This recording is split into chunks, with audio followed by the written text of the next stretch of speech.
So my name is Rick Thoman, and I work as an Alaskan Arctic climate specialist here at the International Arctic Research Center at the University of Alaska Fairbanks. And my role here is different than a lot of folks. My role is really to work in that translator function between climate science and people in Alaska that can use that information. Mm-hmm. And of course, climate change is happening very rapidly in Alaska, but it's happening faster than most areas in western and northern Alaska, where our communities are almost entirely indigenous communities, where they live close to the land. Traditional hunting, fishing, gathering activities are still an important part of the economy.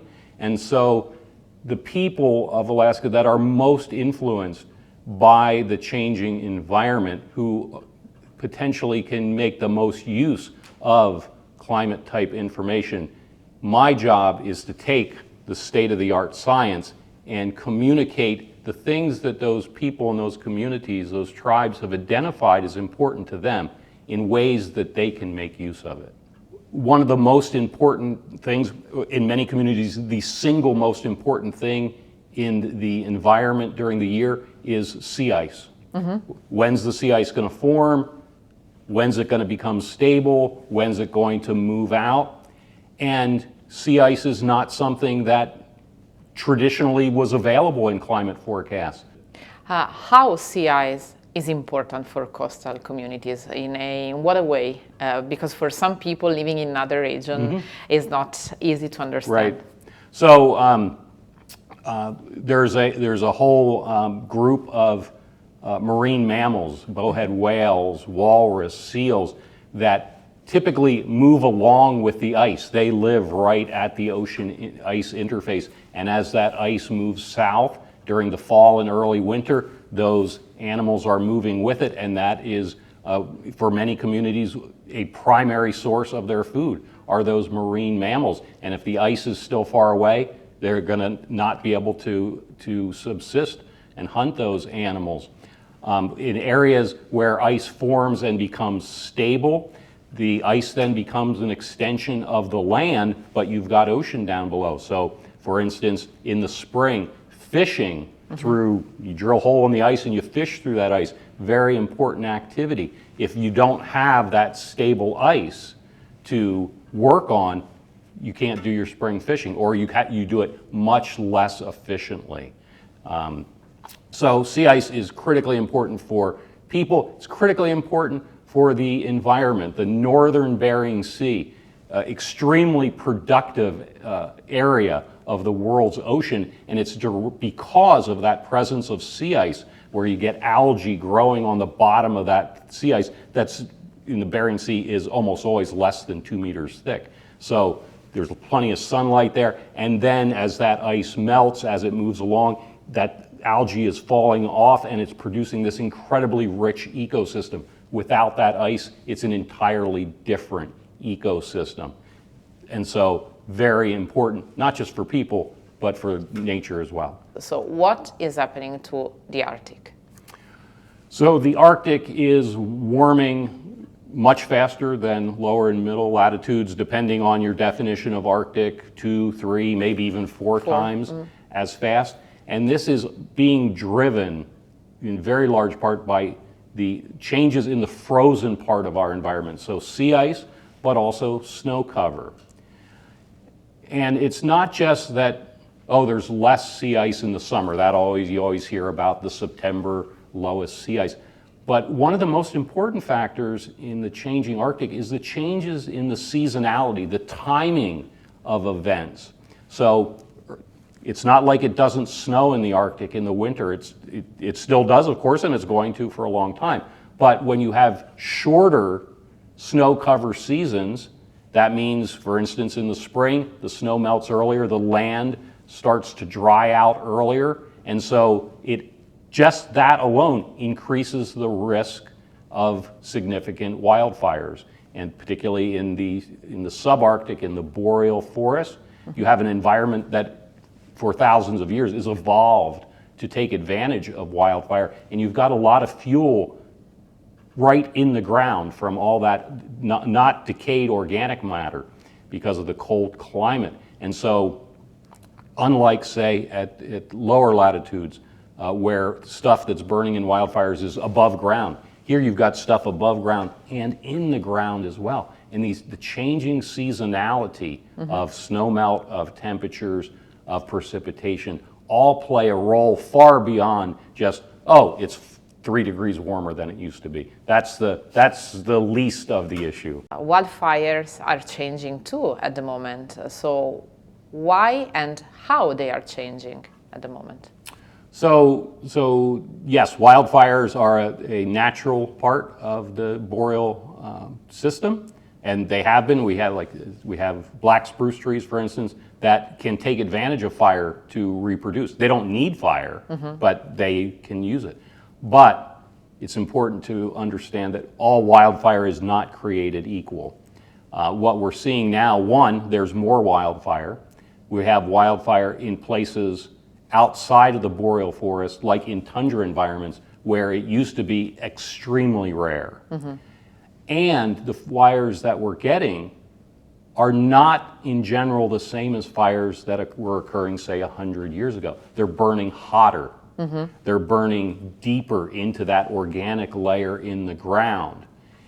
Yes, black spruce can take advantage of fire to reproduce, but if the seed cones are turned to ash because the fires are so hot, they're not going to reproduce. And so the amount of area that's burning has gone up dramatically, but the intensity of the fire has also gone up. We have what have been called in the media these zombie fires, fires that burn one summer and stay in the ground, in that under the surface organic layer, and they smolder right through the winter and then can reemerge the following year. So again, that's not entirely new, but the frequency of that seems to be increasing.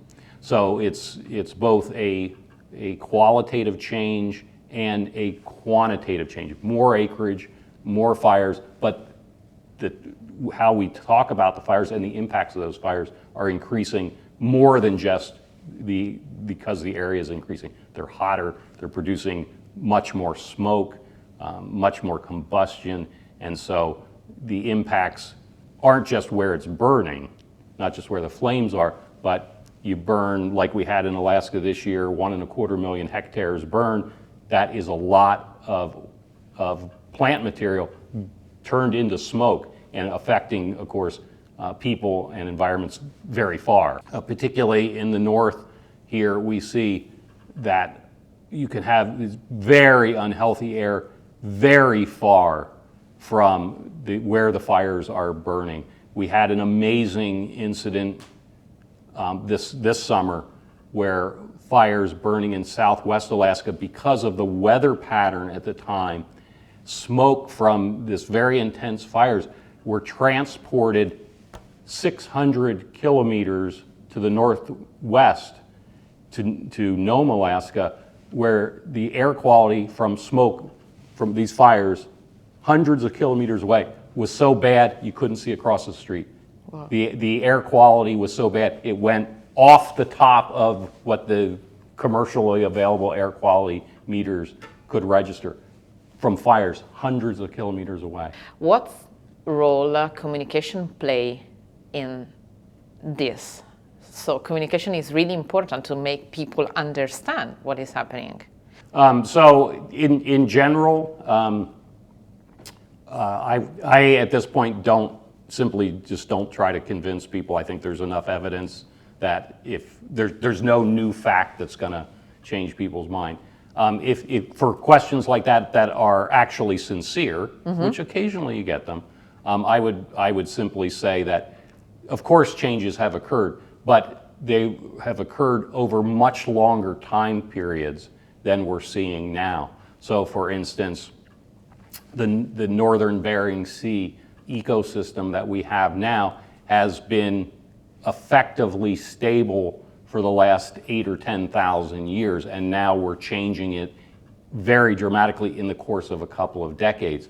The boreal forest here in interior Alaska, extending all around the Arctic and subarctic, has been stable since the end of the last ice age. We've had effectively the same climate here in interior Alaska for the last 6,000 years, the same types of vegetation, the same wildfire regime, and that is all changing very rapidly. So things have changed, but because the time scales are very different, you're comparing an apple and a hamburger. Okay. It's not even apples and oranges. That the changes are happening. This is not in the future. It's not even just now. This has been happening for quite a long time now. The results are obvious, and no matter what we do, changes are going to continue, but we still have the opportunity to limit the scale of changes. But we need to get rid of the talk that well, if we can stop these bad things from happening. Bad things have already happened in the Arctic, and that needs to be, in my opinion, addressed. That needs to be acknowledged, and understand that the scale of what's happening is bigger. It's the whole world, and in parts of the world like the Arctic, the train has left the station. It's out of sight now, and all we can do is try to slow things down, make changes, but we can't stop bad things from happening because they're already happened. Some of those are reversible. Mm-hmm. Some of them, like permafrost loss, are not reversible on any human time scales. Permafrost loss will take centuries to regrow. Other things like sea ice, can potentially regrow in a matter of decades, but some things are changed for our purposes forever. Why should people living in other parts of the planet care about what is happening in the Arctic region of the world? Well, certainly permafrost is a big reason that people should care, because there is so much permafrost across North America and Eurasia that holds a vast amount of undecayed or partially decayed organic matter.